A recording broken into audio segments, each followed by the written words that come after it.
Hello everyone, Jacob Neeland here for Hello Leaders, and we are doing live coverage of the Property Council's National Retirement Living Summit, and I am joined by the one and only Rachel Lane. Hello, Hi. Rachel. Hi, Jacob. Nice to meet you. Nice In real life. in real life. Look, we've got a financial guru with us, so I think best we start with some finance questions. Rachel, what do you think is the biggest financial misconception older Australians have about retirement villages? Probably the biggest misconception is that they have to pay an exit fee. Okay. So I think those two things sort of seem to go hand in glove. People go retirement village, exit fee. Yeah. Whereas more and more retirement villages now are giving people options. So sometimes instead of paying an exit fee, you pay it upfront. An entry fee. Yeah, sort of. Yeah, it's more that you're paying a management fee up front Yep. instead of at the end, which normally makes it cheaper Yes. because the operator's getting the money sooner rather than waiting for you to leave to get it. Nice. And in some cases, there's payment models where you don't pay an exit fee at all. So you don't pay it up front, you don't pay it while you live there, and you don't pay it when you leave, but you normally pay a premium price to have that particular type of payment model. So I guess the thing that I would want people to know is that while exit fees are kind of synonymous with retirement villages, you don't have to pay an exit fee. It's not kind of enshrined in legislation that you must. Amazing, amazing. If you could change one policy to unlock things for older Australians financially going into retirement right now, what would you do?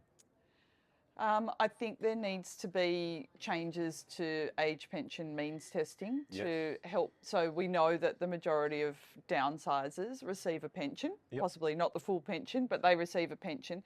And we know that the penalty for when they downsize and free up some of that equity from their home is really harsh. So once your assets go over the asset test threshold, which is relatively low. It's a bit over $300,000 for single homeowners and about $470,000 for couple homeowners. Yep.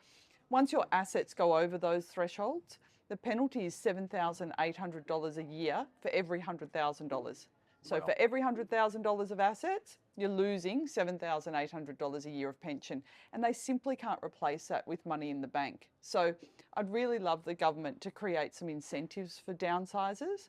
A number of years ago, they proposed a downsizer bond where people would be able to take some of the money from the sale of their home and put it into a bond. And to me, that makes sense because that money is already exempt at the moment. So it's not talking about creating a special exemption that money that's currently sitting in bank accounts or term deposits or shares are going into and creating more pension. It's just talking about being able to take money from an exempt asset and put it into an exempt asset to preserve that pension entitlement. Understand. So you did a bit of talking here today, some presentation. Yes. Do you want to elaborate on what you spoke about today? Sure. Yeah. So the panel that I was talking on was all about removing barriers to right sizing. It might be called downsizing. Okay. Now that I've jumbled those two words in my head between downsizing and right sizing, I can't always remember which one is the formal one that was used. I think anyone watching a video on a retirement conference will know what that is. Yeah, right. We're all talking the same thing. So that panel was all about what can the industry do, what can the governments do. And when I say governments, it's talking about not just the age pension, so federal legislation, it's also talking about local councils, building approvals, things of that nature. And from the industry's point of view, how they can use the financial flexibility that they've got to provide better payment options to their residents so that their residents can find more affordable ways in which to pay. Beautiful. And what sort of options are you thinking? Well, you've got a financial model that enables you to charge a DMF of anything between 0 to 100. Yeah. So I would say go 0 to 100. I like that. Yeah. The government have introduced superannuation downsizing incentives. Can you tell me a little bit about it, please? Yeah, well, the superannuation downsize incentive's been around for a few years now. And it's actually getting easier to qualify. So people just need to be over the age of 55. Yep. They need to have owned their home for at least 10 years, and the home that they're selling needs to be their principal place of residence. Yes. And if they meet that criteria, they can contribute up to $300,000 from the sale of their home into their superannuation. And the benefit of that is that perhaps they don't meet other tests. So if you like, it's a superannuation free kick, but people should really be seeking advice about that, because if they are going to make personal contributions to their superannuation, there can be limits to that. And you might want to do that before you make your superannuation downsize contribution, because you can always get that in, but you might not be able to get in your personal contribution. So It's really important that people get advice.